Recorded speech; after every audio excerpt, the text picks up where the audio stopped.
surroundings of the Maritime Museum for Day 3 of the Mountains to Sea DLR Book Festival, and we're delighted to see you here and see so many familiar faces. I think you're in for a bit of a treat this evening. So without further ado, I'm delighted to hand you over to Mary and Housam.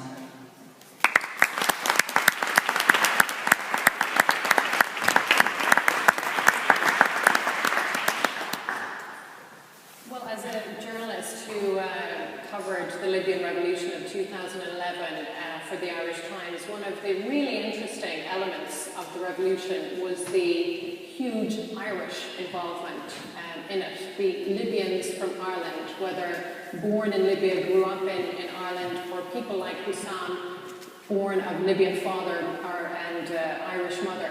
It was so interesting for me. There were so many of them over there. I can remember one young medical student from Ballinasloe who was part of a fighting brigade during the revolution. He told me he put his work with the civil defence in Ballinasloe to good use on the battlefield. There was another psychiatrist, Libyan psychiatrist, who had spent 30 years living and working in Dublin. And he tried to help the young fighters in particular come to terms with life on the battlefield and the after effects of that.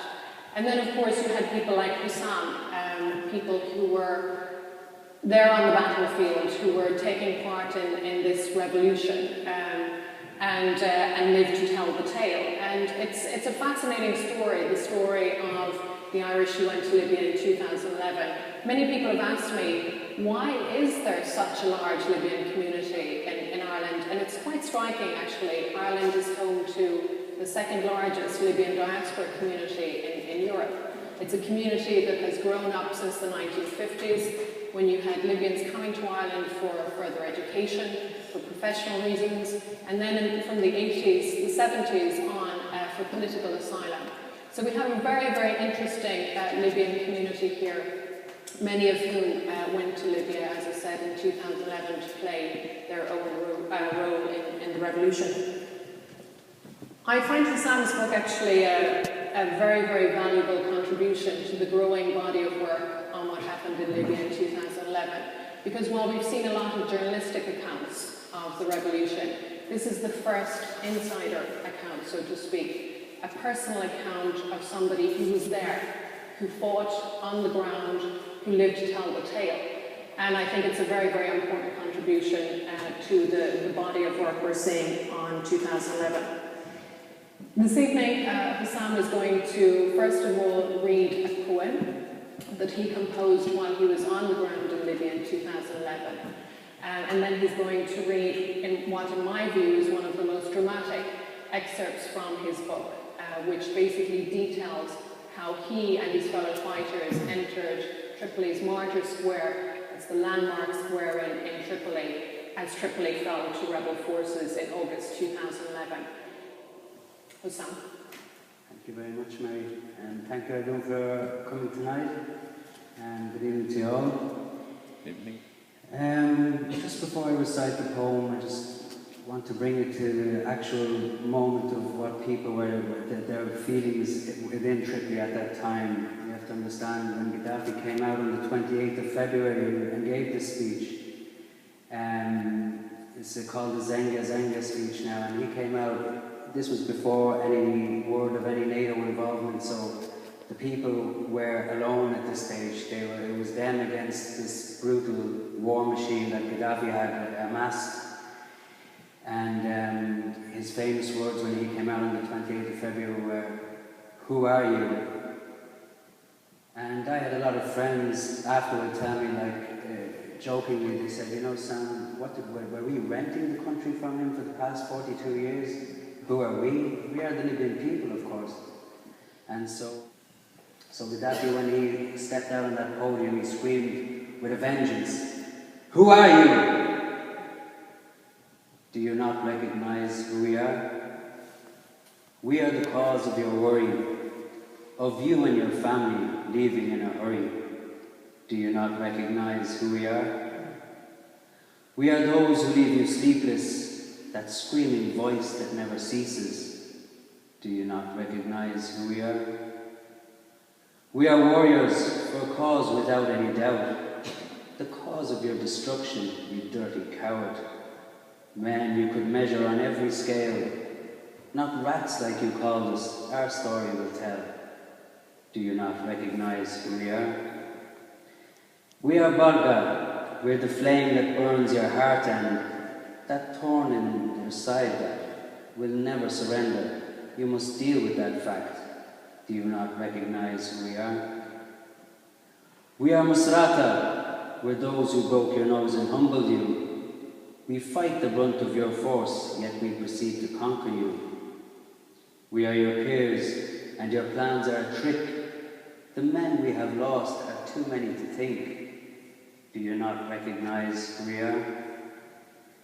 We are Rujban, we'll only die with gun in hand, not far from our battle to gain more land. You will not rule again, not you or your clan. Do you not recognize who we are? We are Fizan, who you have surrounded with your dirty plan. Use tribalism against us, we see right through your scam. Do you not recognize who we are? We are Libyans, who like in Tripoli can't express their feelings. Under your iron fist she takes the beatings. Do you not recognize who we are? We are the ones who rose against you, from Derna and Bayda. We won't stop until we're free of you. Benghazi forges men, and I'd just like to see if you ever stop to see who we are. That's the poem I wrote to try and give an example of those areas that I had mentioned there are from all different corners of Libya, and that I think is the feeling of the Libyan people at the time against Gaddafi and his war machine. Now I'm going to read an excerpt from the book. I think as Mary was saying, it's the time we arrived into Tripoli, into Market Square, which would be the equivalent of, say, a Dublin brigade coming in, making its way down the quays towards O'Connell Street. So it was, you can imagine, like, for example, once O'Connell Street is liberated, you could imagine the whole country being liberated. I then tried to advance into the square myself, keeping tight to the wall, in a line with some other young men, when the guy directly in front of me got hit and dropped dead at my feet. I decided to take a different approach. I checked his vital signs to confirm what I already suspected.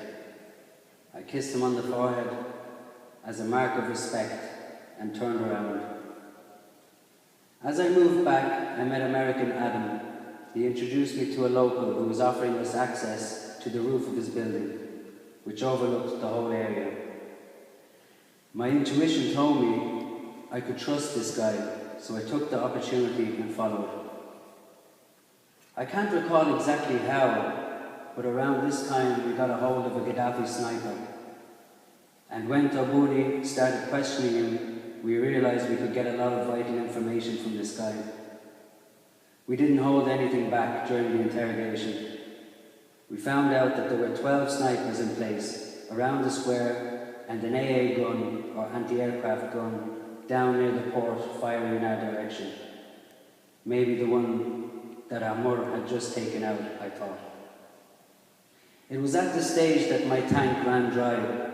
Punching the sniper totally emptied my reserves, and I started falling back against the wall myself after the hits. Another loyalist, a non-military, a Libyan mercenary of sorts, civilian, who thought it would be quick money to join the loyalist ranks, was brought to me. But trying to interrogate him was just too much. I asked the guy who owned the house if he could do me a big favour. What? He asked, probably expecting something risky. Can you lend me a fresh pair of socks? I said. With the sweat and extremes of the day, I burst blisters galore all over my feet, and this discomfort was unbearable. In fresh socks, I tried to keep going. I went back up to the roof and started scoping around for more targets. But I started hearing a voice in my head telling me to rest. I had no energy left in me. My vision was becoming blurry, and the pains in my muscles were intensifying. I knew that if I wanted to stay alive, I should stop now and give in to all the signs that my body was telling me. But I just couldn't. The thought of all the innocent lives being lost that very minute out on the streets below as Gaddafi forces came out to take us on was too much for my conscience. I could hear their voices clearly in the street right below me. I said to myself, I'm a fighter, so I'm going out to fight. Not heeding anyone, I struggled down the stairs, leaning against the wall the odd time for support. Not able to see clearly, I left the building and headed up the street under the archways towards Martyrs Square. As I got closer, I prepared myself for the worst, raising my gun, ready to kill whoever I could before I got killed. Right, Housam, now's your moment. You've come this far. You've seen Tripoli, so be ready, I said to myself. There's only one God, and Muhammad is his messenger. I truly believed that this was the end of me, but I wasn't afraid. I embraced the thought and entered the square, ready to die. But it was not the end, and I did not die. Instead, the most amazing thing happened. Two of our guys came over to me, overwhelmed with joy, grabbing me and hugging me and squeezing me. What happened, I asked. It's liberated, Housam, they said. The square is liberated. Tripoli is free. And I asked them, are you sure? While I'm looking around to see if there's any more snipers. Yes, come on, come out and see. I walked further into the square, aware that if I'd done this any earlier, I'd have been riddled with bullets by now. Amazingly, I saw a few people standing around, and they seemed to be relaxed. I went into a kind of trance. Everything slowed down, and sounds became muffled. I walked over to a palm tree and let go of all the tension inside me. I threw my small machine gun onto the ground in front of me, and realizing that all that I had dreamed of, and all that I had strived for, and all that I had prayed for was coming true. I fell to my knees and gave thanks to God with the sajda shukr, a prayer or a prostration of thanksgiving. When I tried to get up, I couldn't find the energy, and some guys came over to help me to my feet. I walked back towards Omar Mukhtar Street and met Matthew Maban, who had been following me from France 24. I said to him on camera, we meet again, I said, to the world, my voice shredded to bits. And this time we meet in Tripoli. And finally, after 6 months of fighting, pure fighting, we eventually made it, and the Gaddafi regime is over. It's finished. Thank you.